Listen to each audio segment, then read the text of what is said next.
kami sa nag-withdraw ang SM. Hindi naman po sa dahil na kaming mga vendor lang na maliliit na stall owner. Pero ang mamayan ng Baguio, siya po ang buong puso po kaming nagpapasalamat sa kanila dahil nagkaisa po silang nag-signature sa aming petisyon. Yun po ang masasabi namin, buong puso po kaming nagpapasalamat. Yun lang. Nagulat kami, syempre, yung unang reaction, parang totoo ba to?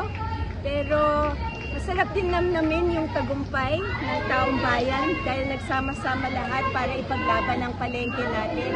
Ngayon, inaabangan natin ang confirmation ng City Council at gawin dapat ng City Council ang tama at tanggapin ang withdrawal ng ESM bago po umabot ng January 9. Yun po, pag nagawa yun, tuloy-tuloy po, ito na po talaga ang tagumpay ng taong bayan. Napatalsik natin ang isang malaking korporasyon.